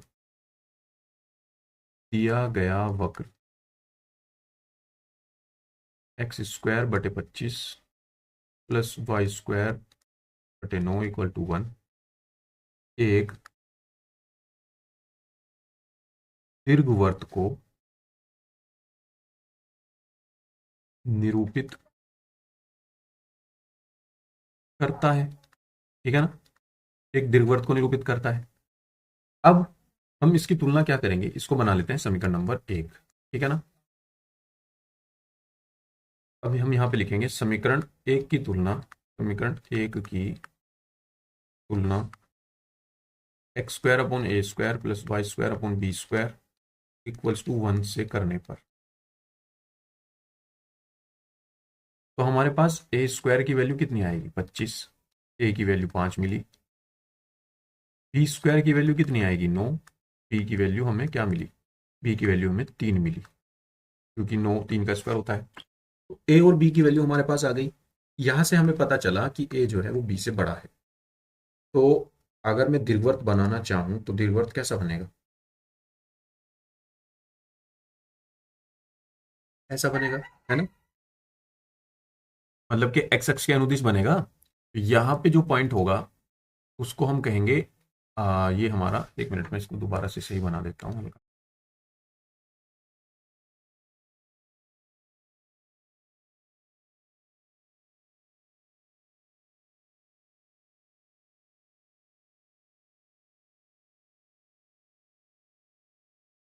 ये उससे ज्यादा ठीक है ना? तो यहाँ पर ये पॉइंट होता है हमारा a,0 और ये -a,0 और ये 0,b। हमें इसका पूरे का क्षेत्रफल निकालना है, लेकिन हम क्या करेंगे, हम सिर्फ स्मार्ट तरीके से करेंगे काम को। हम सिर्फ इतने का क्षेत्रफल निकालेंगे और उसकी 4 से गुना कर देंगे। जितना ये है उतना ही ये है, उतना ही ये है, उतना ही ये। तो हम ये निकाल करके 4 से मल्टीप्लाई कर देंगे, 4 जगह का आ जाएगा, ठीक है ना? तो हम क्या करते हैं, अब यहाँ पर देखो, ये a है तो a कितना है अपना 5,0, तो ये हमारा 5 है, 5,0 है। तो मैं सही कर देता हूँ 5,0, और ये हमारा 0,3 हो जाएगा। ये तो है अपना 5,0 और ये है अपना 0,3, ठीक है ना? अब इसका हमें क्षेत्रफल निकालना है, तो एक पट्टी यहाँ पर हम बनाते हैं इसमें, एक पट्टी हम ऐसी बनाते हैं इसमें बीच में, क्योंकि हम एक्स अक्ष के अनुदिश चलेंगे, ऐसे चलेंगे, लिमिट हम एक्स की लेंगे 0 से 5 तक की। तो इसकी जो लंबाई होगी वो y मान लो, इतनी यहां से यहां तक की, चौड़ाई इसकी dx मान लो, ठीक है ना? तब हम क्या करेंगे,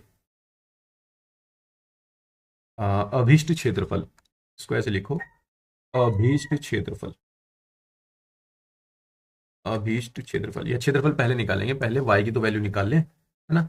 समीकरण 1 से, चलो समीकरण 1 से, समीकरण 1 से, समीकरण 1 क्या कहती है, x square upon 25 plus y square upon 9 equals to 1, y square upon 9 equals to 1 minus x square upon 25, और यहाँ से वाई स्क्वायर की वैल्यू जो आएगी वो आएगी 9 multiply by 1 minus x square, या 25 लिख लो यहाँ पर, 25 माइनस एक्स स्क्वायर अपॉन 25, ठीक है? और यहाँ से अगर देखा जाए तो वाई की वैल्यू जो आएगी वो आएगी अंडर रूट 25, नहीं 9 आएगा भाई, यहाँ पे 9 आएगा, 9/25, और ये हो जाएगा 25 माइनस एक्स स्क्वायर, ठीक है ना? अब इसको जब मैं रूट से बाहर निकालूंगा तो 9 तो बाहर आकर के 3 बनेगा और 25 बाहर आकर के 5 बनेगा, और अंडर रूट में आपका बचेगा 25 माइनस एक्स स्क्वायर। अब इसको संभाल के रखो, इसकी जरूरत हमें पड़ेगी, ठीक है ना? ये आपका 5 है, इसकी जरूरत आपको पड़ेगी। अब आ जाओ यहां पर, अब हमें निकालना है इसका क्षेत्रफल। तो अभिष्ट क्षेत्रफल जो होगा इस दीर्घवृत्त का, यानी कि रिक्वायर्ड एरिया, वो क्या होगा, वो हम करेंगे 4 से गुना आग, इसमें ये ओ मान लो, ये ए मान लो, ये बी मान लो, भाग ओ ए बी ओ का क्षेत्रफल, area of part O A B O, है ना, उसका क्षेत्रफल इंटू 4, तो 4 मल्टीप्लाई बाई, अब ये 0 से हम 5 तक चले, यहां से यहां तक चलेंगे, और इसके अंदर आएगा y इंटू डी एक्स, ठीक है? अब आएगा 4 गुना 0 से 5, y की जो वैल्यू है वो ये रही, तो इसको रखेंगे 3/5 under root 25 minus x square D x, 3/5 बाहर आ जाएगा, तो 4×3 = 12/5, ये तो आ गया बाहर। अब इसका इंटीग्रेशन करो, under root A square minus x square का, ये क्या है, 5 का स्क्वायर लिख लेना इसको, है ना? या बल्कि इसको यहीं पर कर लो, y equal to 3/5 under root 5 square minus x square, इसको ऐसे लिख लो। मैं यहाँ पे 5 स्क्वायर ही लिख देता हूँ, बस एक स्टेप कम हो जाएगा। आप एग्जाम में बढ़ा सकते हैं स्टेप, मुझे कम करने हैं यहाँ पर, 5 स्क्वायर माइनस एक्स स्क्वायर। तो A square minus x square का जब इंटीग्रेशन करेंगे तो ये आएगा x/2 under root A square minus x square plus a² sine inverse x upon A, sine inverse x upon A, यानी कि x/5। लिमिट अपनी वही रहेगी 0 से 5। तो अब हम लिमिट रखेंगे अपनी, है ना भाई, लिमिट रखेंगे ऊपर वाली। तो जब 5 हम यहाँ पे रखेंगे, 5 स्क्वायर माइनस 5 स्क्वायर 0 हो जाएगा, पहला 0, प्लस 5 यहाँ पर रखेंगे तो 5/5 1 हो जाएगा, साइन इनवर्स 1 होता है π/2, तो ये हो जाएगा आपका 25/2 इंटू में π/2, ठीक है? अब तक तो ऊपर की लिमिट रखी, अब माइनस लगा के नीचे की लिमिट रखेंगे। जब जीरो यहां पर रखेंगे तो ये सारा जीरो, प्लस अब जीरो इसमें रखेंगे तो साइन जीरो की वैल्यू जीरो, ये भी सारा जीरो। ठीक है ना, ये खत्म हो गया। अब मिला मुझे 12/5 गुना, ये मिला बस जीरो में ये जोड़ देंगे तो यही बचेगा। तो ये मिला 25 पाई बाई 2 दूनी 4। 5 से इसे काटो, 5 पंजे 25, 4 से इसे काटो, 4 तिया 12, और ये कितना आ गया, 5 तिया 15। 15 पाई वर्ग इकाई, क्योंकि ये एरिया है ना, वर्ग इकाई में इसका आंसर आएगा, तो वर्ग इकाई में ये आपका आंसर आ चुका है। ठीक है ना, उम्मीद करता हूं आप ये क्वेश्चन समझ गए होंगे। चलिए आगे चलते हैं नेक्स्ट क्वेश्चन पर। ठीक है ना, चलो नेक्स्ट क्वेश्चन हमारा क्या कह रहा है। नेक्स्ट क्वेश्चन हमारा ये है, इसको हम नेक्स्ट पेज पर कर लेंगे, तो मैं इसको यहां से हटा देता हूं, तो मैं यहां से हटा देता हूं। अब हम सिर्फ एक ही क्वेश्चन इस पेज पर करेंगे। देखो, ये हमें सॉल्व करना है, y d x equals to ये। तो इसको हम कैसे कर सकते हैं, इसको मैं यहीं पर रखता हूँ, y d x equals to x plus 2y² into d y. अब अगर मैं d x upon d y की वैल्यू निकालूं यहां से, क्या कुछ बनेगा, बन सकता है। तो y को यहीं पर रखते हैं, d x upon d y, बल्कि y उसके अपॉन में पहुंचा देते हैं यहाँ से ना, इधर से हटा के इधर पहुंचा देते हैं, x plus 2y² divide by y. अब ये हो जाएगा आपका d x upon d y equals to x upon y plus 2y² upon y. अब ये वाली एक टर्म इधर ले आओ, तो ये हो जाएगा d x upon d y minus x upon y, और इक्वल टू में बचेगा सिर्फ 2y, एक y से एक y कैंसिल आउट हो जाएगा। अब अगर देखा जाए तो ये एक रेखीय समीकरण बन गई, रेखीय अवकल समीकरण है ना।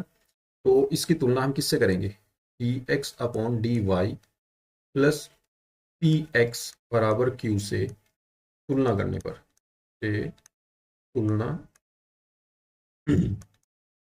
करने पर यहाँ से p की वैल्यू कितनी आ जाएगी, अगर तुलना करें तो x के मल्टीप्लाई में जो भी होगा वो p है, 1/y है माइनस का, तो p की वैल्यू माइनस के 1/y आएगी, और q की वैल्यू आपकी 2y आएगी। ठीक है ना, तो यहां से अगर देखा जाए इंटीग्रल फैक्टर क्या निकलेगा, समाकलन गुणांक इसमें हम निकालते हैं, e की पावर में समाकलन लगा के पी डी वाई बनाएंगे, तो ये हो जाएगा e की पावर में, p की वैल्यू कितनी है, -1/y डी वाई। ठीक है, तो e की पावर में -1/y डी वाई, माइनस तो बाहर आ जाएगा, 1/y का log y आ जाएगा। ठीक है ना, अब ये माइनस y की पावर में चला जाएगा, और e की पावर में ये हो जाएगा log y की पावर -1, यानी कि 1/y। और जब भी e की पावर में log हो तो ये हट जाता है, ये जो बेस होगा ये वाला, ये जो भी वैल्यू होगी बस यही आ जाएगी 1/y। तो इंटीग्रल फैक्टर इसका ये आ गया। अब यहां से हम समीकरण का हल निकालते हैं, समीकरण का हल, इस समीकरण का हल क्या होगा, इसी के बाद लिखना है ये हल, है ना, समीकरण का हल, या आप इसको पूरा लिखो, समीकरण का हल, समीकरण का हल। समीकरण का हल क्या होगा, x into I F, x into I F equals to integration, यहां पर आएगा q into I F d, q into I F d y plus c. तो x इंटू आई एफ की वैल्यू है 1/y equals to integration, q की value आपके पास कितनी है 2y, ये जो निकली थी यहाँ पर, और मल्टीप्लाई में डी आई एफ की वैल्यू है 1/y, और यहाँ पे आएगा डी वाई, और प्लस में आएगा सी। y से y कैंसिल आउट हो जाएगा, क्या मिलेगा, यहाँ पे मिला सिर्फ 2 डी वाई प्लस सी, और ये x अपॉन वाई आ गया। तो x upon y equals to, यहाँ पे 2y हो जाएगा इंटीग्रेशन प्लस सी, y की मल्टीप्लाई उधर कर देंगे, तो x equal to 2y² plus C y. ये आपका आंसर हो जाएगा, इसका समीकरण का ये हल हो जाएगा। ठीक है ना, उम्मीद करता हूं आप ये क्वेश्चन समझ गए होंगे। चलिए आगे चलते हैं नेक्स्ट क्वेश्चन पर। देखिए ये क्वेश्चन कैसे करेंगे हम, रेखाओं, एक तो रेखा ये दे दी और एक रेखा ये दे दी, इसने कह रहा है कि इनके बीच की न्यूनतम दूरी ज्ञात करो। ऐसा क्वेश्चन आपको आपके पेपर में जरूर देखने का मिलेगा, रेखाओं के बीच की दूरी और रेखाओं के बीच का कोण। ठीक है ना, तो ये क्वेश्चन देखो, इसका प्रोसेस पूरा देख लो कैसे होगा, ये सब क्वेश्चन इसी तरीके से करने हैं। ठीक है ना, सबसे पहले जो दो रेखाएं दी गई हैं उनको अलग से लिख करके उनको 1 और 2 इक्वेशन मान लो। ठीक है ना, अब दी गई रेखाओं की तुलना, दी गई रेखाओं की तुलना रेखाओं की तुलना इन रेखाओं से करो। R vector equals to A1 plus lambda B1 और R vector equals to A2 plus mu B2 vector से करने पर तो A1 की वैल्यू ये आ जाएगी।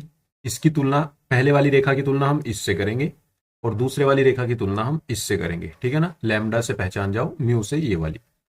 अब जो A1 है वो पहले वाला ब्रैकेट और लैम्डा के इनटू में जो है वो दूसरा B1 है। तो यहाँ पे लिखो A1 वेक्टर। A1 वेक्टर कितना है, i cap plus 2j cap plus k cap, ठीक है। इसी तरीके से B1 लिख लो। B1 कितना है, ये रहा। तो ये आएगा आई कैप माइनस जे कैप प्लस k कैप, ठीक है। ऐसे ही लिख लो A2 वेक्टर, कितना होगा ये वाला, 2i कैप माइनस जे कैप माइनस k कैप। और ऐसे ही लिख लो B2 वेक्टर। B2 वेक्टर कितना होगा, 2i कैप प्लस जे कैप प्लस 2k कैप, ठीक है ना। अब ये सब आपने लिख लिए। तो दूरी का फॉर्मूला जो है उसमें आपको जरूरत पड़ेगी A2 माइनस A1 की, वो मैं बाद में बता दूंगा फॉर्मूला। पहले जो जो जरूरत है वो निकाल लेते हैं। उसके बाद ये लिखने के बाद A2 माइनस A1 निकाल लो, A2 में से A1 घटा दो। तो A2 है अपने पास, ये रहा। तो 2i कैप में से i कैप घटेगा तो i कैप बचेगा। माइनस जे कैप में से माइनस 2j कैप होगा तो माइनस 3j कैप हो जाएगा। माइनस के कैप में से माइनस के कैप होगा तो माइनस के 2k कैप हो जाएगा। इसके साथ आपको B1 क्रॉस B2 भी निकाल लेना है। B1 क्रॉस B2 कैसे निकलेगा, डिटर्मिनेंट से आई लिखो, जे लिखो और के लिख लो। फिर B1 के जो मल्टीपल्स हैं 1 माइनस 1 और 1, यानी कि गुणांक, वो लिख लो 1 माइनस 1 और 1। फिर B2 के जो गुणांक हैं वो लिख लो 2 1 2, 2 1 2। अब इसको सॉल्व कर लो। सॉल्व करेंगे कैसे, जैसे सारणिक सॉल्व करते हैं, पहली रो के सापेक्ष प्रसार कर दो। तो आई लिख लिया, तो आई की रो और आई का कॉलम छोड़ दो। तो ये जो चार एलिमेंट बचे इनको, इनका सारणिक बना के सॉल्व करो। 2 एकम 2 माइनस 2 और माइनस 1, तो माइनस 2 माइनस 1, चलो लिख लेता हूँ माइनस 2 माइनस 1। फिर माइनस जे कैप, ये वाला, इसकी जे की रो और जे का कॉलम छोड़ दो। 2 एकम 2 माइनस 2 एकम 2, तो 2 माइनस 2 प्लस के कैप, के कैप की रो कॉलम छोड़ दो। 1 एकम 1 माइनस माइनस प्लस 2, है ना। 2 एकम 2 हो गया ना। तो 1 और प्लस 2 कितना हो जाएगा, माइनस के 3i कैप और 2 में से 2 गई 0, ये तो हो गया 0 जे कैप। और ये 2 और 1 3 के कैप प्लस के 3 के कैप, ठीक है ना। तो यहाँ से ये माइनस था, वैसे तो फर्क कुछ नहीं पड़ता। तो यहाँ से आ जाएगा माइनस 3i कैप और प्लस 3k कैप, ठीक है ना। एक आपको जरूरत पड़ेगी इनके डॉट प्रोडक्ट की, इन दोनों के डॉट प्रोडक्ट की। और B1 क्रॉस B2 के परिमाण की भी जरूरत पड़ेगी। तो पहले तो इसका परिमाण ही निकाल लो, अंडर रूट। इसका परिमाण क्या होगा, ये हो जाएगा आपका -3 का स्क्वायर और प्लस 3 का स्क्वायर। तो 3 का स्क्वायर 9 और 3 का स्क्वायर 9, 9 प्लस 9 ये हो जाएगा अंडर रूट में 18। और 18 को हम कैसे लिखते हैं भाई, 9 दूनी 18 है तो 3 रूट 2 आएगा, सिंपल, ठीक है ना। B1 क्रॉस B2 को ऐसे लिख दिया हमने। अब चलो बस अब डायरेक्ट फॉर्मूला लिखते हैं, ठीक है ना। तो रेखाओं के बीच की दूरी, रेखाओं के बीच की दूरी, रेखाओं के बीच की दूरी का फॉर्मूला है आपका D इक्वल्स टू मोड, क्योंकि दूरी है ऋणात्मक नहीं हो सकती इसलिए मोड लगाएंगे। और यहाँ पर लगाएंगे A2 माइनस A1 का dot product B1 cross B2 के साथ, B1 क्रॉस B2 के साथ, और divide by B1 cross B2 का सारणिक, यानी कि डिटर्मिनेंट, या सॉरी मोड, मैग्नीट्यूड। तो यहाँ पर A2 minus A1 dot B1 cross B2 रख दो। क्या है, A2 माइनस A1 जो निकाला था हमने वो निकाला था आई कैप माइनस 3j कैप और माइनस 2k कैप। इसका dot product B1 cross B2 के साथ है, इसके साथ, तो माइनस के 3i कैप और प्लस 3k कैप, ठीक है ना। और डिवाइड में आ जाएगा आपका ये 3 रूट 2, इसका मोड लगा दो। अब यहाँ से डॉट प्रोडक्ट जब हम करेंगे तो आई की आई के साथ ही मल्टीप्लाई करेंगे। तो 1 गुना -3, इसका गुणांक 1 है और इसका गुणांक -3 है, तो 1 गुना -3, आई डॉट आई 1 हो जाता है। और आई की जब के के साथ करेंगे तो वो 0 हो जाएगा, आई डॉट के 0 होगा, आई डॉट जे भी 0 होता। ऐसे ही जे की जे के साथ ही होगी वही आता, अदरवाइज जे की और किसी के साथ करोगे तो 0 ही आएगा। लेकिन यहाँ पर जे भी नहीं है ना। तो -3 की मल्टीप्लाई जब हम 0 में करेंगे 0 हो जाएगा। फिर -2 ये वाला और इसका आ गया 3, ठीक है ना। अपॉन में आ जाएगा 3 अंडर रूट 2 और इसका ये मोड डी की वैल्यू। तो डी इक्वल्स टू आपका कितना आ जाएगा भाई, माइनस के 6 ये रहा और माइनस 3 ये रहा, तो माइनस के 9 हो गया। कितना हो जाएगा, ये हो जाएगा आपका माइनस के 3 और माइनस के 6, ये हो जाएगा माइनस के 9, तो डिवाइड बाई 3√2। 3 से काटेंगे, 3×3 = 9, माइनस के 3/√2, और जब यहाँ मोड़ से बाहर निकालेंगे तो आ जाएगा 3/√2। यही आपका इकाई में आंसर आ जाएगा, क्योंकि दूरी है तो इसमें इकाई जरूर लिख देना, ठीक है ना। ये आपका आंसर आ जाएगा। उम्मीद करता हूँ ये क्वेश्चन आप समझ गए होंगे। चलिए आगे चलते हैं नेक्स्ट क्वेश्चन। देखिए नेक्स्ट क्वेश्चन हमारा क्या कहता है, कह रहा है कि यदि cos x की पावर y और cos y की पावर x दोनों बराबर हों और तो dy बाई dx का मान ज्ञात करो। तो इस तरीके का जब भी कोई क्वेश्चन आए, फंक्शन की पावर फंक्शन हो, है ना, तो वहां हम कैसे करते हैं, वहां हमें लॉग लेना पड़ता है, ठीक है ना। तो हम इसको ऐसे करेंगे, इस क्वेश्चन का हल लेकर के चलते हैं। कोई दूसरा पेन ले लेंगे, तो ये हो जाएगा आपका, जैसे ही उसने दिया है cos x की पावर y और cos y की पावर x, है ना, तो यहाँ पे हम लिखेंगे taking log on both side, taking log both sides, दोनों साइड में हमने लॉग ले लिया, तो ये लॉग आएगा इसके आगे cos x की होल पावर y, और इधर भी लॉग आएगा cos y की होल पावर x। तो आप जानते होंगे log m की पावर n का फॉर्मूला क्या होता है, n आगे आ जाता है और log m हो जाता है ना। ये फॉर्मूला हम यहाँ पर यूज करेंगे, तो ये फॉर्मूला जब हमने यूज किया तो y आगे आ गया और ये हो गया log cos x, और ऐसे ही x आगे आ गया और ये हो गया log cos y, ठीक है ना। अब इसका हम यहाँ पर डिफ्रेंशिएशन करेंगे विद रेस्पेक्ट टू x, ठीक है ना। तो ये हो जाएगा, दो फंक्शन है, पहला फंक्शन y, दूसरा फंक्शन log cos x, ऐसे ही यहाँ पर दो फंक्शन है, एक फंक्शन x और एक फंक्शन log cos y। तो first function as it is रखेंगे, दूसरे का करेंगे तो 1/cos x आएगा, और cos x का दोबारा करेंगे तो माइनस साइन x आएगा, यहीं पर लिख देता हूँ माइनस साइन x, ठीक है ना। अब ये दूसरे का हो गया, प्लस दूसरा जो का तू आएगा, पहले का डिफरेंशिएशन हो जाएगा, तो पहले का डिफरेंशिएशन dy बाई dx आ गया, multiply by log cos x as it is रहेगा।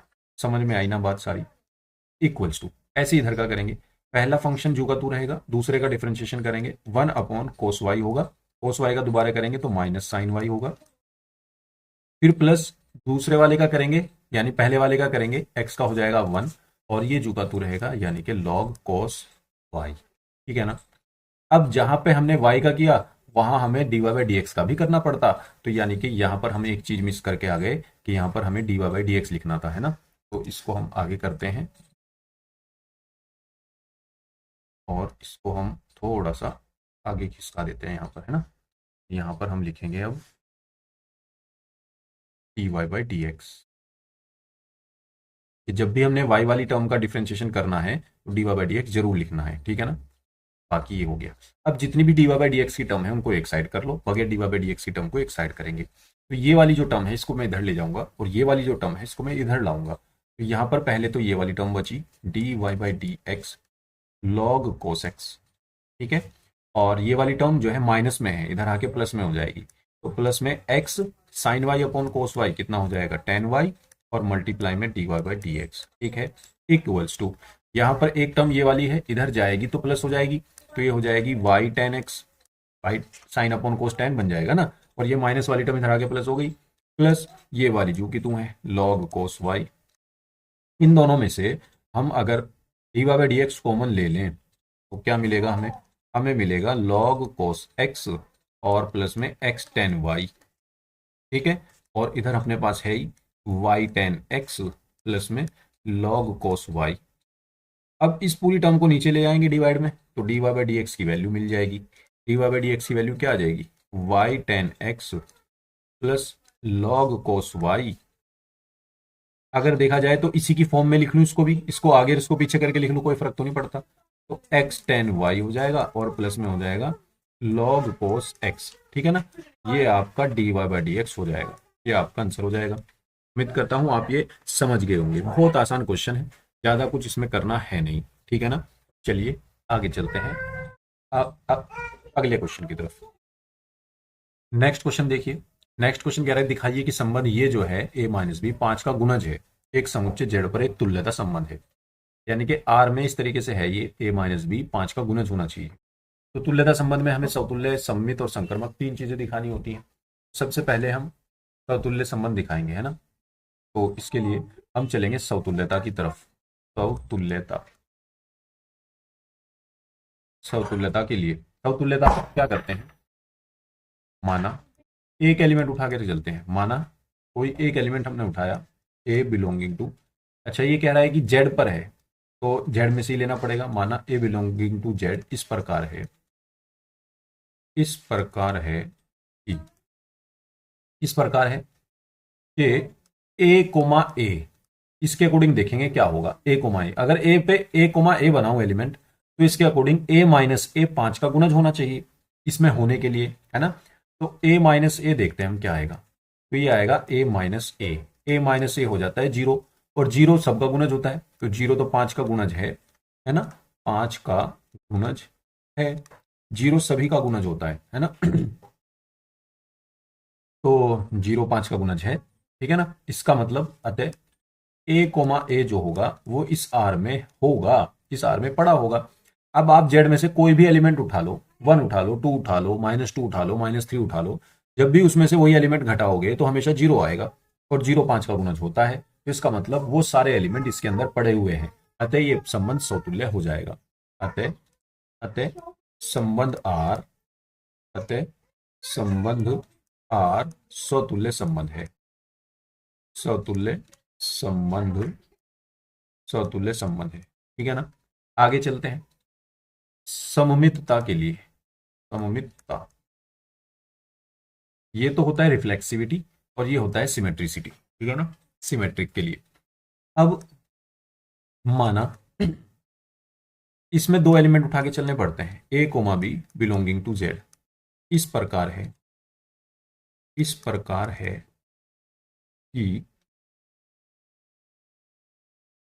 अगर ए कोमा बी इसको वेरीफाई कर रहा है, मतलब a comma b belonging to R है, इसका मतलब है कि ए माइनस बी जेड का, सॉरी 5 का गुणज होगा, 5 का गुणज है, 5 का गुणज है, ठीक है। ए कोमा बी हमें ऐसे लेने हैं कि ए कोमा बी तो रिलेट करता ही हो, इसके साथ अगर बी कोमा ए भी रिलेट कर जाए तो ये सम्मित हो जाएगा।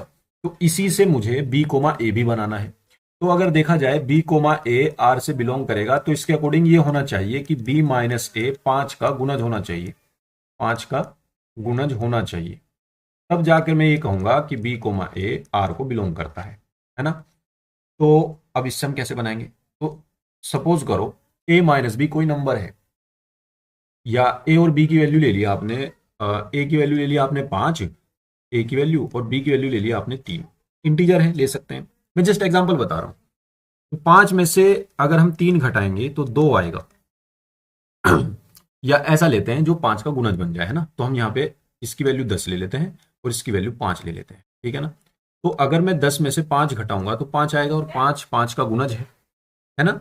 लेकिन क्या अगर मैं उल्टा कर दूं, इसको b माइनस ए कर दूं, 5 माइनस 10, तो क्या 5 माइनस 10 अब जो आएगा वो भी b का गुणज है, ये आएगा माइनस के 5, जी हाँ ये भी 5 का गुणज है।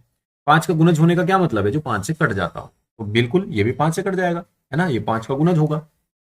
तो अगर मैं इसको उल्टा कर दूं, माइनस कॉमन ले लूं, तो b माइनस ए बन जाएगा, है ना। तो b माइनस ए 5 का गुणज है, सिंपल सी बात है, 5 का गुणज है। अगर b माइनस के b माइनस से 5 का गुणज है, तो हम ये भी तो कह सकते हैं कि माइनस हटा दो, अगर ये माइनस में हटा भी दो तब भी ये 5 का गुणज ही रहेगा, कोई फर्क तो नहीं पड़ने का, है ना। तो हम इसको अगर हटा भी दें माइनस को, तो b माइनस ए भी 5 का गुणज ही रहेगा, 5 का गुणज है, होगा, है ना। तो इसका मतलब यहां से ये मिलेगा मुझे कि b कोमा ए भी आर में बिलोंग कर जाएगा। तो अगर b कोमा ए भी आर में बिलोंग कर गया है, तो इसका मतलब ये है कि संबंध आर जो है वो आपका सममित संबंध है। संबंध आर सममित, सामित लिख दिया मैंने, है ना, ये हटा देना, सममित संबंध है, सममित संबंध है। अब सममित भी हो गया। अब हमें क्या दिखाना है, अब हमें सिर्फ ये दिखाना है कि ये एक संकर्मक संबंध भी है। अगर ये संकर्मक संबंध हो गया तो इसका मतलब ये एक तुल्यता संबंध हो जाएगा।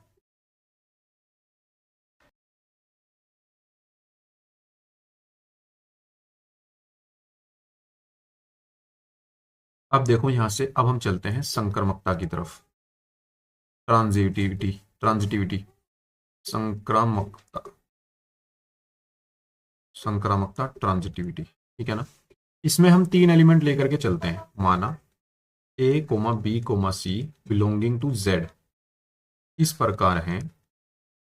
अच्छा, ये ऐसे होने चाहिए तीनों कि ए कोमा भी बिलोंग करता हो और बी कोमा सी भी बिलोंग करता हो, और फिर हम ए और सी के लिए चेक करेंगे, ठीक है ना।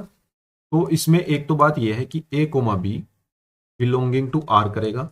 इसका मतलब ये होगा कि ए माइनस बी 5 का गुणज है, 5 का गुणज है।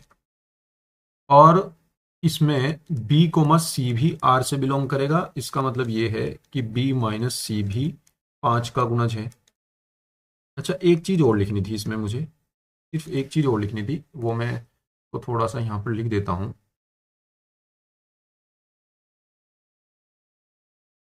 हाँ, इसको मैं थोड़ा सा नीचे करके लिख देता हूं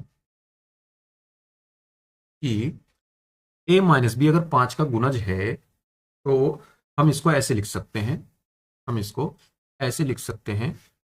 अरे रुक जा भाई। हाँ, हम इसको ऐसे लिख सकते हैं, ए minus b equals to 5m, है ना। इस टाइप का हम लिख सकते हैं भाई।